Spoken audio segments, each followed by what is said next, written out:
Mairéad, thank you so much for joining us. Here's a simple question. We're in an uncertain world right now. Relationships with our closest allies are like a seesaw sometimes.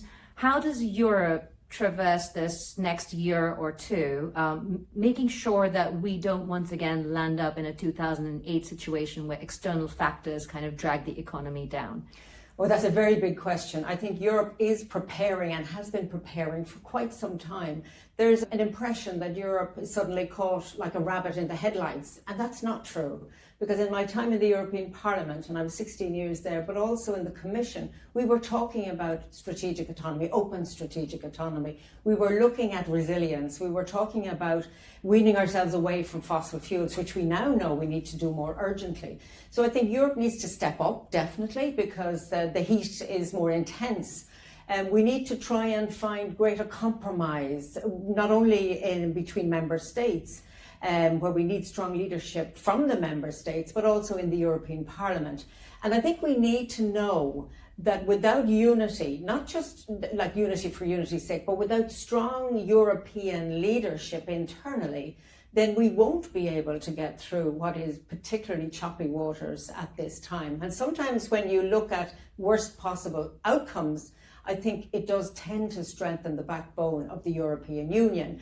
We are strong, and I think sometimes we allow a narrative that Europe is weak and fragmented. Yes, we have lots of issues to deal with, but we're actually very strong in terms of our institutions. We are a wealthy part of the world, despite our challenges, and we have, I think, also the political capacity to lead people in the right direction, notwithstanding the enormous difficulties that are happening all around us. And as you say, our allies, our friends, sometimes that dynamic is and will continue to change. And it isn't that Europe needs to say we are on our own now, because I don't think that's a good solution either. It's to say we now realise what we're dealing with our allies and friends and global partnerships and relationships that are changing. But are we fast enough to change with them? Because I go back to a statement that Angel Gurria told me, I think maybe 15 odd years ago. Europe is very slow to get to where they want to. This is the OECD former Secretary General. Yeah. He basically said Europe very slow to get to where they want to get to, but when they get to it, they do a really good job of it. So can we afford to be as slow as we have been in the past? And do we fix our financial systems first to be secure? Do we become more nationalistic? What do we do in terms of partnerships? Where do we go as a first step in 2026? Look, there's a European way of doing things, which is that we go through our institutions, the Parliament, the Council, the Commission. I mean, you know all of how it works. But you know what? When a crisis hits, when there was a food crisis, Europe reacted immediately and well. When COVID hit, there was panic and there was disunity. And then there was a realization Europe acts together and collectively and effectively. So don't underestimate the strength of the European Union when it comes to realizing that we have no other way forward except to change. I'm glad you raised the financial system. I was Commissioner for Financial Services. I know very well that the one area we don't have free movement in Europe is capital.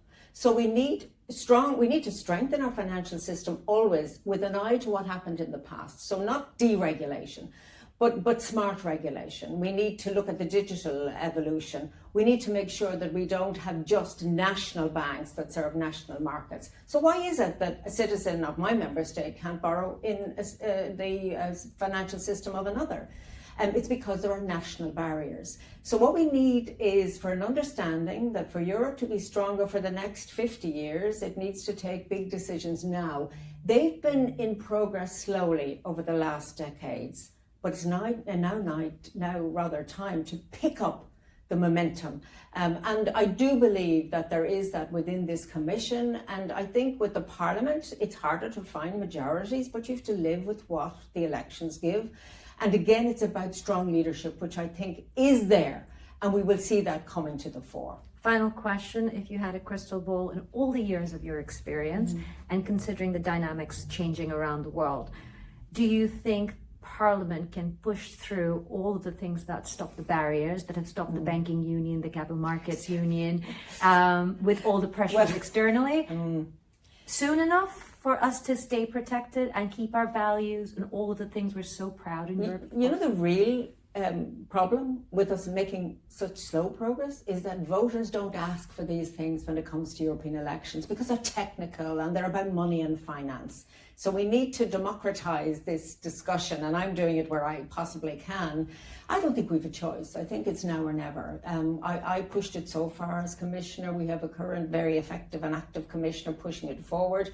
I think member states is where the game is at, actually, because those who are saying, oh gosh, we want that, yes, in theory, in practice, not quite so, have got to maybe be exposed a little or else own up that they have real problems, but they're willing to step forward. But staying as we are, the status quo, is no solution for the challenges that Europe faces. And that's not just in the area of finance, but also in our security and defence readiness, in our migration, we've had big topics.